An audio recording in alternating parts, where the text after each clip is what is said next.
আর এই উদ্যোগটা আমরা আরও আগেও নিতে চেয়েছিলাম, কিন্তু আসলে আমরা প্রথমে প্রশাসনের পরে এটা ছেড়ে দিই, যেহেতু আসলে 4 তারিখে যে ঘটনাটা ঘটে এটা একটা দুর্বৃত্তরা এই ঘটনাটা ঘটায়।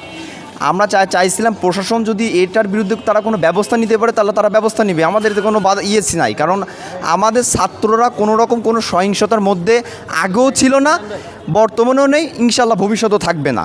আসলে আমাদের মূল উদ্দেশ্যটা হচ্ছে আপনার যাতে মানুষ এই ইউনো অফিস, আপনারা জানেন যে আসলে এখানে সাধারণ মানুষের একটা সেবার একটা জায়গা, আসলে এই জায়গাটার এই অপরিষ্কার বা এই অপরিচ্ছন্ন থাকার কারণে দেখা যাচ্ছে অনেক মানুষ তার যে সেবাটা দেখলো সেইভাবে এসে প্রপারলিভাবে নিতে পারতেছে না।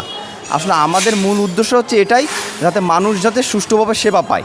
আর সেই সেবাটা পাইতে পারলে এই প্রতিষ্ঠানের অবস্থাটা আপনারা জানেন যে অবস্থার মধ্যে আছে, তাহলে এই অবস্থায় এই সেবাটা আসলে সম্ভব না আপাতত অবস্থায়। এই জন্য আমরা বৈষম্য বিরোধী ছাত্র আন্দোলনের ছাত্ররা সবাই মিলে আমরা সিদ্ধান্ত নিই যে হচ্ছে আমরা এই জায়গাটা আমরা পরিষ্কার করতে চাই, যাতে কেশবপুরের মানুষ এখানে এসে তারা যেন তাদের সেবাটা এখানে গ্রহণ করতে পারে। আর এই উদ্যোগটা আমরা আরও আগেও নিতে চেয়েছিলাম, কিন্তু আসলে আমরা প্রথমে প্রশাসনের পরে এটা ছেড়ে দিই, যেহেতু আসলে 4 তারিখে যে ঘটনাটা ঘটে এটা একটা দুর্বৃত্তরা এই ঘটনাটা ঘটায়। আমরা চাইছিলাম প্রশাসন যদি এটার বিরুদ্ধে তারা কোনো ব্যবস্থা নিতে পারে তাহলে তারা ব্যবস্থা নেবে, আমাদের এতে কোনো নাই। কারণ আমাদের ছাত্ররা কোনো রকম কোনো সহিংসতার মধ্যে আগেও ছিল না, বর্তমানেও নেই, ইনশাল্লাহ ভবিষ্যতেও থাকবে না।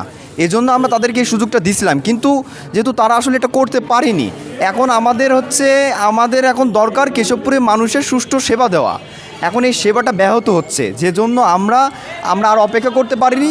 আমরা এখন এটা পরিষ্কার করার উদ্যোগ নিয়েছি, আমরা সমস্ত ছাত্ররা মিলে এই উদ্যোগটা নিয়েছি যে হচ্ছে যে আমরা এই জিনিসটা পরিষ্কার করে ফেলবো, আমাদের দ্বারা যতটুকুনি সম্ভব আমরা মোটামুটি এটা করে ফেলবো। আসলে আমরা এটা হচ্ছে এখানকার যে মালামালটা রয়েছে আমরা সেটা এখানে রাখতেছি। আমরা এখানে এমন একটা জায়গায় রাখার চেষ্টা করতেছি যে জায়গাটায় জন্য আসলে সাধারণ মানুষ যে আসতেছে তাদের যাতে কোনো সেবা নিতে ব্যাহত না হয়, এজন্য আমরা একটা নির্দিষ্ট জায়গায় এখানকার যে মালামালটা সেখানে রাখতেছি। এখানে যে আবর্জনাগুলো রয়েছে সেটাও আমরা একটা নির্দিষ্ট জায়গায় রাখতেছি, যাতে পরবর্তীতে আপনার হচ্ছে ইউনোসার এইখানকার যে মালামালগুলো রয়েছে সেটা আসলে কাদের মালামাল এটা ইউনোসার পরবর্তীতে যাচাই বাছাই করে তাদের কাছে সুষ্ঠুভাবে এটা বন্টন করতে পারে, অথবা তারা একটা ব্যবস্থা নিতে পারে।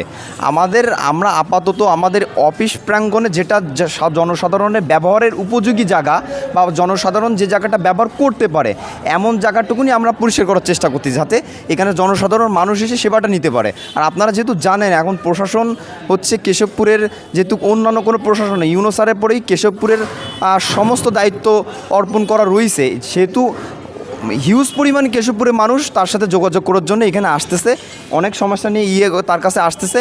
এই মানুষগুলো যাতে সুষ্ঠুভাবে আসতে পারে আমরা সেই ব্যবস্থাটা করার চেষ্টা করতেছি আমাদের বৈষম্য বিরোধী ছাত্র সমাজের পক্ষ থেকে।